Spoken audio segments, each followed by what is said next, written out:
Bismillahirrahmanirrahim.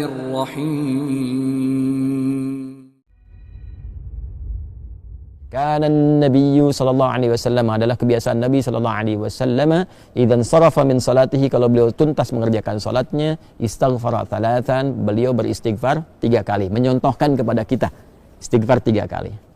Jadi amalan pertama pasca salat, assalamualaikum warahmatullah, assalamualaikum warahmatullah. Anda mau lengkapi sampai wabarakatuh boleh, gitu kan? Anda mau assalamualaikum sampai situ boleh. Jadi boleh singkat assalamualaikum, boleh. Kalau di madzhab Maliki itu biasanya yang salam pertama assalamualaikum, kemudian yang kedua assalamualaikum warahmatullah, ya. Kalau Anda mau assalamualaikum warahmatullah boleh, sampai wabarakatuh juga boleh, ya. Itu luas sekali babnya, sudah saya terangkan di bab fikih salat yang lalu. Lalu setelah itu apa amalannya? Sejenak, ya, kemudian langsung kita beristighfar kepada Allah 3 kali, ya, 3 kali. Yang paling singkat, yang paling pendek tadi dikonfirmasi di syarah, gitu kan. Bagaimana bacaannya? Maka Nabi pernah menyontohkan yang paling singkatnya astagfirullah, astagfirullah, astagfirullah. Itu yang paling singkatnya. Jadi kalau kita selesai salat, misalkan ada salam, kemudian kita istighfar astagfirullah, astagfirullah, astagfirullah. Kalau kita mau misalnya lengkapi juga, ya, dengan mau panjangkan misalnya boleh astagfirullahalazim, astagfirullahalazim, astagfirullahalazim. Nanti ada terusannya tuh, alladzi la ilaha illa huwal hayyul qayyum wa atubu ilaihi. Boleh, ya. Jadi kalau misalnya buru-buru, ya, harus segera berangkat dan sebagainya, silahkan. Mau sambil berdiri istighfar astagfirullah, astagfirullah, astagfirullah 3 kali. Ya. Baik, ini menarik. Kenapa istighfar? Kenapa bukan langsung tasbih, subhanallah, ya kan? Tahmid, alhamdulillah, Allahu akbar. Kenapa istighfar dimulai? Masih ingat teman-teman? Ya, kalau kita sambungkan ke awal tadi, idealnya dan seharusnya saat sholat itu kan terhubung dengan Allah, kan? Saat sholat itu harusnya khusyuk, kan? Terhubung dengan Allah, nyambung kita. Tapi ada bagian-bagian dalam sholat yang kadang-kadang nggak terhubung dengan Allah. Bahkan dimulai dari takbir pun kadang-kadang sedang nggak nyambung. Ya, tahu-tahu udah waladolin gitu kan. Padahal tadinya baru takbir tuh. Ya, tahu-tahu baru sadar udah waladolin kan. Amin tuh, ya.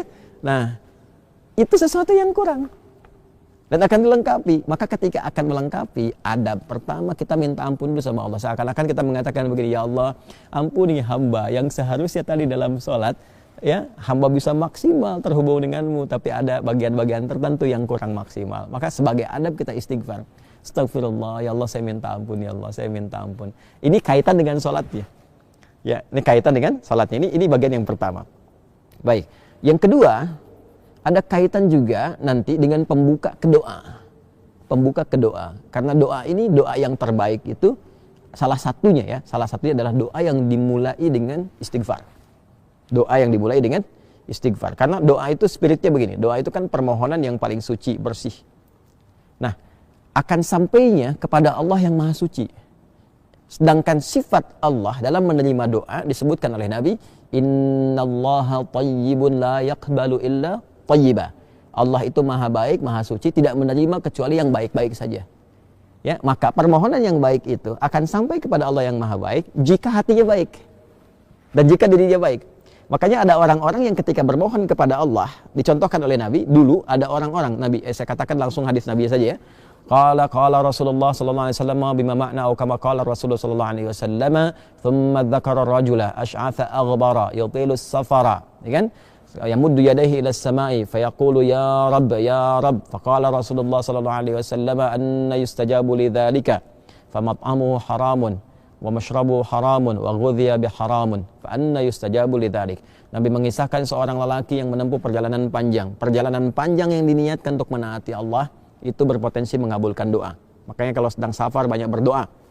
Safar ke yang baik-baik, ya, bukan safar ke tempat-tempat gak jelas, itu kan. Kemudian setelah itu sampai di situ dia mengangkat tangannya. Orang yang mengangkat tangan untuk berdoa, kata Nabi, innallaha hayyun karibun. Sungguh Allah itu sangat maha mulia dan sangat maha memahami, ya, keadaan hambanya.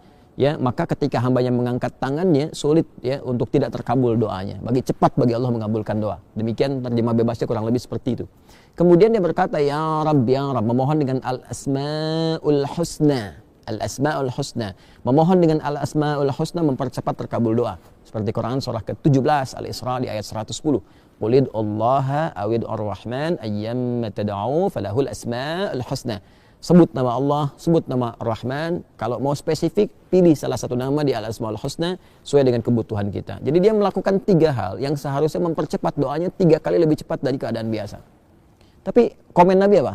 Kata Nabi, anna yustajabu lidzalik. Bagaimana doanya bisa dijawab? Susah dijawabnya nih. Kenapa? Mat'amu haram, sumber makanannya haram. Kan masyrabu haram, sumber minumannya haram.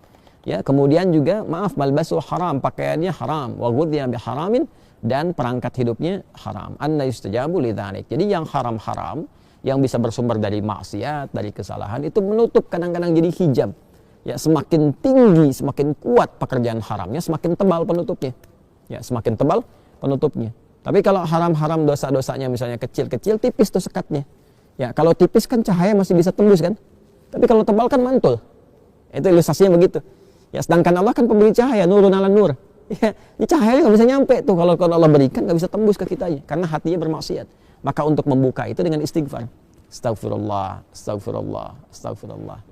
Makanya kalau orang rajin istighfar tuh, dulu saya pernah ceritakan kan, dan viral juga kisah ini ya di berbagai kesempatan. Orang rajin istighfar itu kadang-kadang belum minta, Allah sudah kabulkan. Saya tidak harus mengulang tentang kisah tukang roti ya dan sebagainya gitu. Tapi itu indah sekali, latihan deh, latihan. Sampai istighfar itu di kebiasaan, bukan hanya pasca salat. Ya, di jalan bisa istighfar, duduk di mobil bisa istighfar. Ya, kemudian kita kadang merenung bisa istighfar. Itu kalau sudah menyatu dengan kepribadian kita, masya Allah, enak itu, enak, tenang, nyaman. Latihannya salat. Jadi istighfar memberikan fungsi sebagai adab permohonan ampunan kepada Allah karena mungkin tadi tidak sempurna dalam salat, ya kan? Lalu dengan kasih Allah itu diberikan pemaafan dan disempurnakan. Lalu yang kedua, pembuka untuk menyampaikan permohonan dalam doa kepada Allah yang barangkali karena kondisi tidak terkoneksi tadi, ya belum mampu, ya kita menyampaikannya sehingga tidak terjawab dengan maksimal, ya kan? Ya, karena itulah setelah sholat kita beristighfar, pembuka itu dicerahkan dulu hatinya, ditenangkan, lalu memohon. Makanya orang kalau udah istighfar, mintanya itu, apalagi kalau air matanya mengalir, doanya lebih khusyuk dipanjatkan dibandingkan dengan langsung berdoa begitu saja. Gak percaya silahkan Anda cek tuh. Ya, ingat dosanya apa, ininya apa, ngalir air mata, minta itu seketika itu cepat sentuhannya ke jiwa. Nah, karena itu nanti bab doanya terletaknya itu setelah itu. Setelah istighfar itu nanti ada doa pembuka dulu, ya. Nah, karena itulah setelah Anda berdoa, ya kan? Setelah Anda istighfar, ya kita istighfar, astagfirullah, astagfirullah. Kalau mau dilengkapi silakan, astagfirullahaladzim, astagfirullahaladzim, astagfirullahaladzim. Kalau astagfirullah itu yang paling pendek ya. Memahaminya jangan begini. Nabi kan katakannya astagfirullah, jadi harus begitu, tidak. Hadis yang lain pun banyak juga, satukan ke situ, ini baru satu hadis. Ya, dan astagfirullah kalimatnya itu syarah hadisnya. Syarah hadis ketika dikonfirmasi, hadis pokoknya mengatakan istighfar dan beristighfar 3 kali. Nggak disebutkan bagaimana caranya. Kalau kita ngaji hadis kita temukan ada 3 nih, versi yang pendek, versi menengah, versi yang panjang. Ya, memahaminya bagaimana? Kalau sedang buru-buru, ya kalau mau singkat astagfirullah, astagfirullah, astagfirullah. Kalau sedang agak santai, astagfirullahaladzim, astagfirullahaladzim. Kalau mau lebih panjang lagi, lebih santai lagi, astagfirullahaladzim. Alladzi la ilaha illa huwal hayyul qayyum wa natubu ilaih, gitu kan? Astagfirullahaladzim, alladzi la ilaha illa huwal hayyul qayyum wa atubu ilaih. Atubu untuk pribadi, natubu untuk banyakan. Ya kan? Jelas ya? Jadi itu yang bisa kita katakan. Tapi 3 kali ini maksudnya sampai merasakan ke jiwa, bukan cuma di lisan. Ya, lihat, zikir itu sampai ingat, bukan sampai keluar. Jadi sampai ingat ya, sampai betul kalimat yang kita ucapkan mengingatkan kita dengan atau menyambungkan kita dengan Allah Subhanahu wa taala. Astagfirullah, astagfirullah, astagfirullah. Rasakan di hati kita sampai tembus ke jiwa.